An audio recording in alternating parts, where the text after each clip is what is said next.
High everyone, good afternoon. Welcome to BJ blog. তো আজ আমরা এসেছি এই পুকুরে, যাকে নাম দেওয়া আছে রানী স্যার। এই রানী স্যারের ইতিহাস আছে। আগে নাকি শুনেছি বড়দের কাছে ঘোড়ায় চড়ে রানী নাকি এখানে স্নান করতে আসতো। আজ চলো আজকে এক্সপ্লোর করি এই পুরো পুকুরটাকে। এই আমাদের নৌকা চালক শ্যাম গেমা, দেখুন। নমস্কার বন্ধুরা, ভালো আছেন? হ্যাঁ ভালো আছি। তো চলো এই নৌকাতে চেপে আমরা এক্সপ্লোর করি। চলুন আমার এটা একটু ঘোরান দেখি, পুকুরটার ব্যাপারে কিছু বলবেন আপনি? হ্যাঁ, তো যারা যারা ভিডিওটা দেখছো এবং দেখবে তারা লাইক অ্যান্ড সাবস্ক্রাইব করবে প্লিজ। ধন্যবাদ ধন্যবাদ। এখনো ঘুরি আমরা। হ্যাঁ ঠিক আছে, আসছি। বাদে আমরা চলে এসেছি ঘাটে। তো চলো এখন দেখা যায় কি কি আছে এই রাজার পুকুরে। তো চলো। দাদা আমি অপেক্ষা করছি, জলদি চলে ঠিক যাই। আছে, হ্যাঁ ঠিক আছে। কেন এখানে কিছু আছে? অনেক বাঘ পাওয়া গেছে। তো দেখুন নৌকা চালক কি বলছে, এখানে অনেক বাঘ মাঘ আছে নাকি। চলে একটু তো জঙ্গল সাবধানে যেতে হবে আমাদেরকে। চলে একবার দেখি তো ওদিকে হ্যাঁ, তো চলো।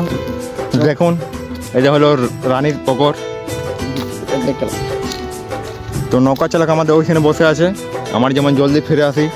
চলো এক্সপ্লোর করি। তো চলো চলো জঙ্গলের মধ্যে দেখি কি আছে। চলো ভিডিওতে থাকো, আগে দেখতে থাকো। চলো। তো চলো আমরা এখন দেখি কি কি আছে রাজার বাঁধে। এখান থেকে আমাদের দেখতে পাচ্ছ, এখান থেকে আমাদের হাইওয়ে দেখায়। হাইওয়ে কি দেখতে পাচ্ছ? খুব সুন্দর পরিবেশ, খুব সুন্দর পরিবেশ। সুন্দর। মানটা যারা চশমাটা কোথায় নিয়েছিলে? এই চশমাটা, হ্যাঁ? চশমাটা আমি বিরিয়ানি খেলা দেখতে গিয়েছিলাম। কে দিয়েছিল? বিরাট কোহলি আমাদের গুরুদেব। গিফট দিয়েছিলেন, টাকা মাকা দিয়েছিল? না, টাকা পাবো গিফট দিয়েছিলেন। বিরাট দাদা ছুরি ছিল আমাকে, আমি সামনে ছিলাম দাঁড়িয়ে। হ্যাঁ হ্যাঁ তো হ্যাঁ হ্যাঁ। তো দেখো বন্ধুরা, একে বিরাট কোহলি গিফট দিয়েছে এই চশমাটা। ইন্ডিয়ান গার্ডেন পেয়েছে চশমা, বিরাট কোহলি।